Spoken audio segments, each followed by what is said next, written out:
തിരുവനന്തപുരം ശ്രീപത്മനാഭസ്വാമി ക്ഷേത്രത്തിൽ 6 വർഷത്തിലൊരിക്കൽ നടക്കാറുള്ള മുറജപത്തിന് തുടക്കം. 56 ദിവസം നീണ്ടുനിൽക്കുന്ന മുറജപത്തിനൊടുവിൽ ലക്ഷദീപാർച്ചനയും നടക്കും. ജനുവരി 14-നാണ് ലക്ഷദ്വീപ്.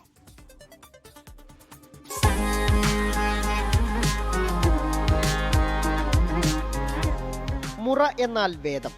വേദമന്ത്ര പാരായണമാണ് മുറജപം. രാജ്യാഭിവൃദ്ധിക്കും പ്രജാക്ഷേമത്തിനുമായി അനിഴം തിരുനാൾ മാർത്താണ്ഡവർമ്മയാണ് ശ്രീപത്മനാഭസ്വാമി ക്ഷേത്രത്തിൽ മുറജപത്തിനും ലക്ഷദീപത്തിനും തുടക്കം കുറിച്ചത്. 8 ദിവസം 7 മുറകളിലായി 56 ദിവസം മുറജപം നീണ്ടു നിൽക്കും. ഇത്തവണ അഥർവം കൂടി ചേർത്ത 4 വേദങ്ങളും ജപിക്കും. തിരുവിതാംകൂർ രാജവംശം നൂറ്റാണ്ടുകൾക്ക് മുമ്പ് ആരംഭിച്ച യാഗമാണിത്. 6 വർഷം കൂടുമ്പോഴാണ് മുറജപം നടക്കാറുള്ളത്.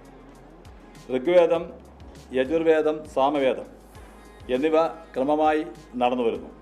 7 ദിവസം കഴിഞ്ഞ് 8ാമത്തെ ദിവസത്തെ മന്ത്രജപത്തിനൊടുവിലാണ് മുറശവേലിയും നടക്കുന്നത്.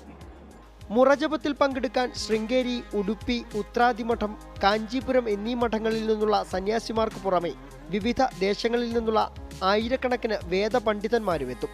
ഭക്തജനങ്ങളെ പങ്കെടുപ്പിച്ച് 56 ദിവസവും ക്ഷേത്ര ശ്രീബലിപുരയിൽ വൈകിട്ട് 4 മുതൽ 5 വരെ പൊതു സഹസ്രനാമ ജപവും നടക്കും. ഭക്തർക്ക് വേദജ്ഞാനം പകരുന്നതിനായി 4 നടകളിലും വേദമണ്ഡപങ്ങളും സ്ഥാപിക്കും.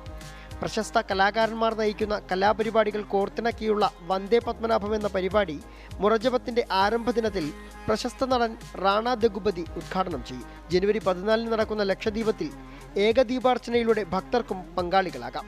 മുറജപം ലക്ഷദ്വീപ ചടങ്ങുകൾക്ക് 6 കോടിയോളം രൂപയാണ് ചെലവ് പ്രതീക്ഷിക്കുന്നത്. പല നാടുകളിൽ നിന്നായി 25,000-ഓളം ഭക്തർ എത്തും.